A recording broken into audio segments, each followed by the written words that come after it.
Sports fans, and welcome to another edition of Scott Sports 101. I'm Scott Trella. We're going to talk Browns and NFL football. We'll talk Cavs, and we'll have a great moment in sports history, which I haven't done for a while, but I'm going to do it today. And we'll talk Tribe. And right now, they are tied at 5 in the top of the 7th, but are delayed in a rain delay right now. So we will have to wait and see what happens. We'll get to all that in just a moment. But first, here is today's Scott Sports 101 trivia question. What Cincinnati Red was known for using a black bat? I'll have the answer later in the broadcast. We are almost 1 week away from the start of Browns training camp in Berea, and the big question mark for the Browns offense heading into the training camp remains at right guard. The team parted ways with Kevin Zettler, as you know, and as part of the deal to bring back Oliver Vernon and also bring Odell Beckham Jr. here to Cleveland from the Giants. And the move left a gaping hole in the offensive lineup, to say the least. The group has spent the last half of 2018 as one of the league's best performing lines. It opened holes for Nick Chubb to rush for nearly 1,000 yards in just 10 games as a starter, and allowed quarterback Baker Mayfield to be sacked 5 times in weeks 9 through 17. Now, with Zettler's departure, the most likely name to replace him is second-year guard Austin Corbett. Now, the Nevada product was drafted as a tackle, as you might recall, but quickly shifted inside to guard during his rookie training camp. Some see center as the final destination for Corbett, but his most experienced NFL position is the guard role he played during the 2018 preseason. Corbett was given a majority of snaps during the stretch leading up to the regular season, and the game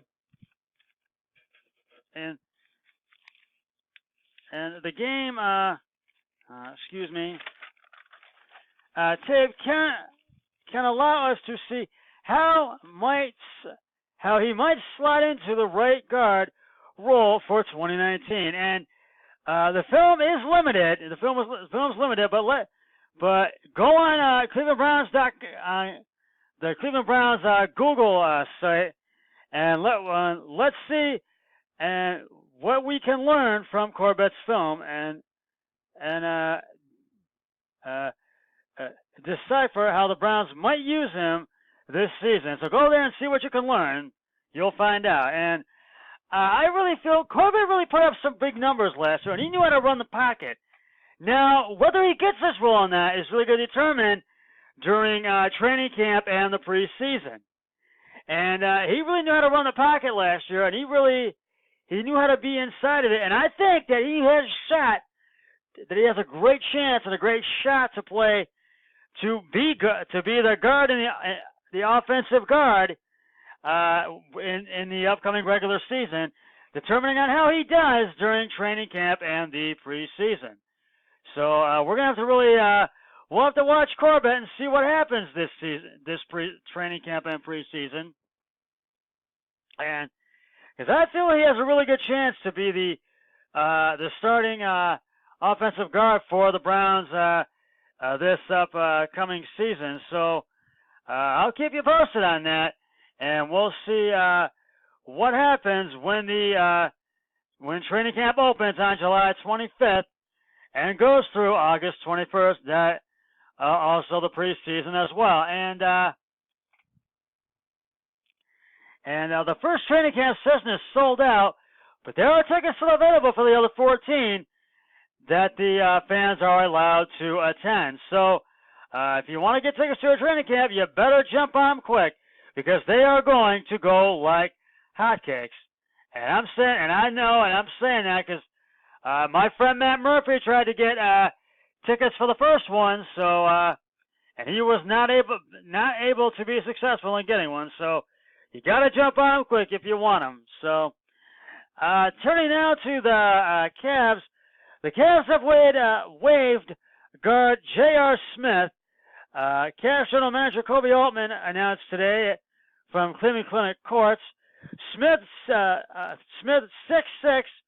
225, played in 11 games and had 4 starts for Cleveland last season and averaged 6.7 points in 20.2 minutes per game.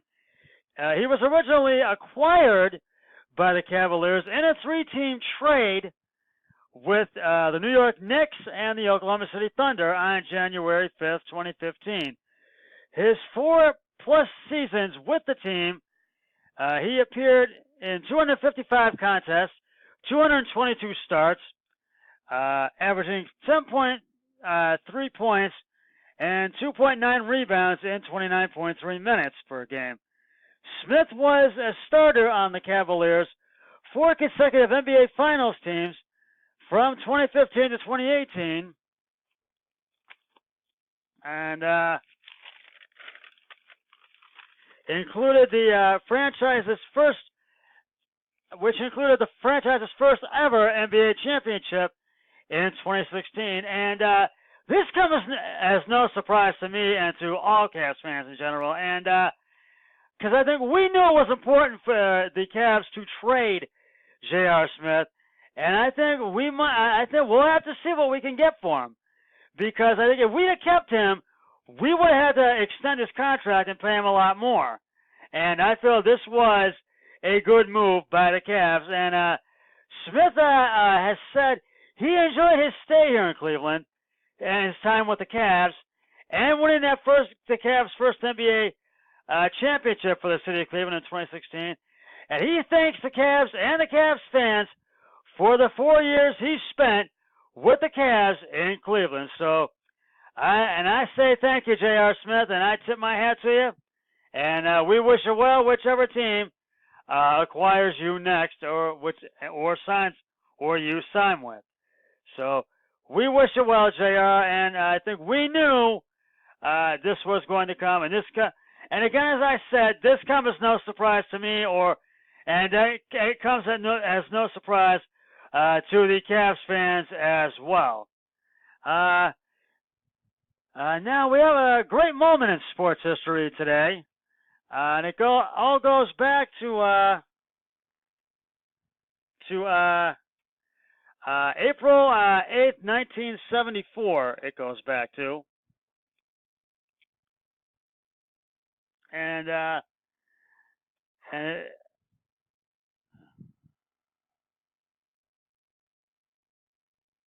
it all goes back to April 4th, 1974, and the moment at Turner Field in Atlanta, Georgia, with a 2-run shot in the bottom of the 4th inning, Hank Aaron became the all-time home run leader with 715 career home runs, surpassing Babe Ruth. Aaron would finish his career with 755 home runs, with a record that stood for 31 years until it was broken by Barry Bonds. I remember when Barry Bonds broke that, and I don't remember. I heard about all the time when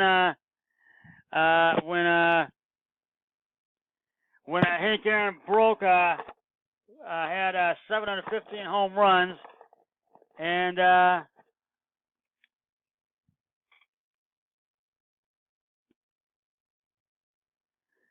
I was a year, and in 1974, I was a year old in 1974. So I don't remember when Hank Aaron broke it, because I was just a year old. But I know all about the record break because I've seen clips from it, and but I do remember when Barry Bonds broke that record in 1974. We will get to the Tribe in just a moment. They're still in a rain delay in the top of the 7th. But we'll get to that in just a moment. But right now, it is time to reveal the answer to today's Scott Sports 101 trivia question. What Cincinnati Red was known for using a black bat? As you said, George Foster, you are correct. George Foster was one of the most feared right-handed sluggers of his era and a key piece of the Cincinnati Reds. Big Red Machine that won consecutive World Series in 1975 and 1976. He famously began using a black bat during his prime because he wanted to integrate the bat rack in Cincinnati. And I have another trivia question on my next broadcast, so stay tuned for that. All right. Now getting to the